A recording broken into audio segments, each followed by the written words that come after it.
Ateizmni kim qo'llab-quvvatlaydi? Ortida kimlar bor? Yahudiylarga odamlar odammas. Biz odammiz.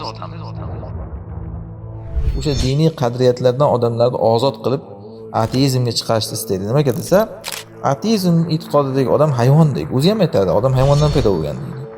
U onasi bilan ham yotib ketaveradi, qizi bilan ham yotib ketaveradi, hayvondek bo'lib ketadi-da, umuman u insonda keyin g'urur, insoniylik, yaxshilik, ezgulik, yomonlik degan e'tiqodlar qolmaydi. Faqat unga shu nafsi istagan narsani muhayyo qilib berilsa bo'ldi. Bunaqangi tabiat odamlarni boshqarish oson. Ana shuning uchun odamlarni boshqarish uchun yahudiylar ateizmni tarqatadi.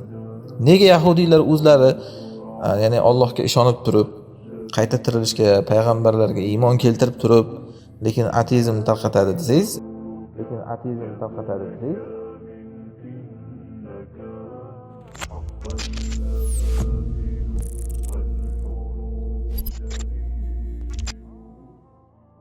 aytadilar, ateizmni nega boshqa asli diniy e'tiqoddagi davlatlarda bemalol qo'yib berishadi, rasman ma'qullashadi. Masalan, Amerikani asli nasroniylar deb hisoblasak, hattoki pullariga ham Xudoga ishonamiz deb yozilgan bo'lsa-da, ateistlarning ini bo'lib qolgan. Ateizmni kim ta'minlaydi? Odamlarga singdirishga harakat qiladi. Ularning orqasida kimlar turadi? Buni ham yahudlarga borish to'g'rimi debdilar. Buning sababi, ya'ni garchi masalan Amerika asli xristian yoki Yevropa yoki Rossiya masalan o'zlarini xristian nasrona deb bilsa-da, lekin ateistlar ko'payishining sababi, chunki xristianlik dini garchi botil din bo'lsa-da, lekin din baribir odamlarni qisman bo'lsa ham axloqqa, odobga chaqiradi. Din baribir odamlarni fahsh munkardan qaytaradi. Shu nasoralar dinida ham o'sha qarasangiz, mana ular ayollari ham hijobda yurishga buyuriladi. Ularda ham ayollarga ikkilar aralash qurilish bo'lishi qaytariladi, zino harom hisoblanadi. Baribir odam o'ldirish gunoh deydi. Boshqa jinoyatlar ham gunoh hisoblanadi. Ya'ni har qanday samoviy diyonatlarda axloqlar bitta, aqidalar bitta.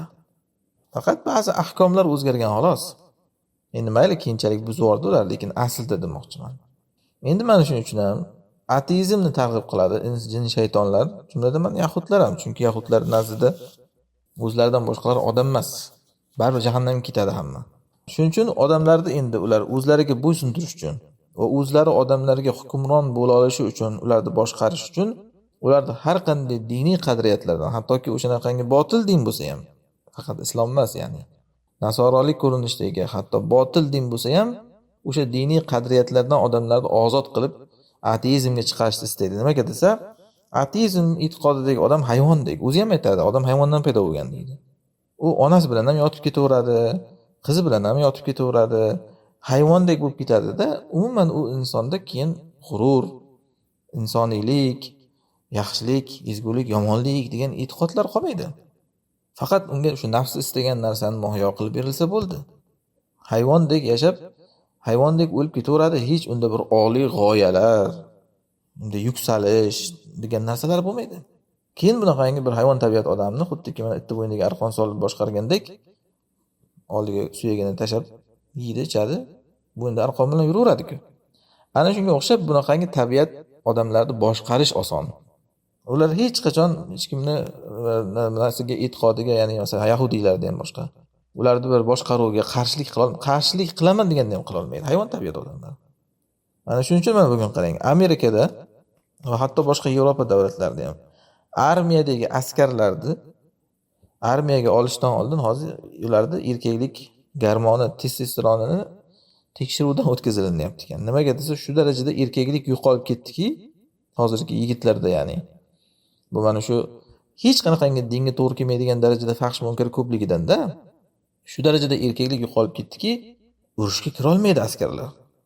Har internetda, telefonda haligi videolarda baqir-chaqir qilaveradi, lekin haqiqiy urushga kirsa bavul qilib qo'yapti, yozilib qo'yapti askarlar, ya'ni. Umuman erkaklik yo'q. Urushga kirsa ham pampers taqib kiradi. Ming xil zirhlar bilan zirhlanib olgan qurollar bilan shunda ham yuragi yorilib qochadi. Qadimda erkaklarni qarang, hatto o'sha kofirlarda ham-da, masalan, salibiy bosqinlarda salibchilar kofir bo'lgan taqdirda ham, lekin qanaqa chilparchin bo'lib ketgunga qadar jang qilgan. Nimaga desa, baribir botil bo'lsa-da din, ya'ni o'zinikida turish, to'g'ri va g'urur, unaqa narsalar bo'lganda baribir erkaklik. Endi hozirchi ana shu narsalar yo'qotilingandan hatto nasorolik ko'rinishida ham. Bu ateizm hamma narsani halollab beradi, aytibman, ona bilan ham, qiz bilan ham, kim bilan bo'lsa yashab yuraveradi, hayvondek-da ana. Ular o'z e'tiqodida shunaqa ateizm. Ana shundan keyin bu erkaklik yo'qolib ketyapti odamlarda. Bunaqangi tabiat odamlarni boshqarish oson. Ana shuning uchun odamlarni boshqarish uchun yahudiylar ateizmni tarqatadi. Buni mana tarix darslarida ham va o'zi sekularizm darsida ham aytdik. Ya'ni asli Darwin nazariyasini chiqarib butun dunyoga tarqatgan, hatto mana Lenin biz tomonlarga o'shani g'oyasini tarqatganda ham ruslar tomonidan hammasini boshida yahudiylar turadi. To'g'ri bu, yahudiylarga bog'lanishi. Nega yahudiylar o'zlari ya'ni Allohga ishonib turib, qayta tirilishga, payg'ambarlarga iymon keltirib turib, lekin ateizmni tarqatadi desangiz, aytyapmiz-ku, odamlarga, ularga, yahudiylarga odamlar odam emas, biz odammiz deydi.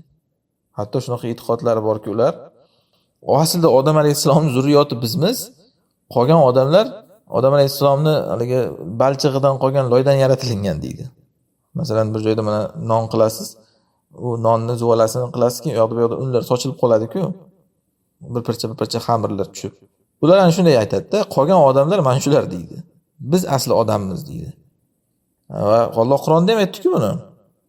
Agar oxirat sizlar aytgandek faqat sizlarniki bo'lsa, boshqalarniki emas, jannat faqat yahudiylarniki bo'lsa, boshqalar hamma do'zaxga ketsa, o'limni orzu qilinglar-chi dedi. Qila olmagan hech qaysi. Bu qadimdan yahudiylarda bor e'tiqod.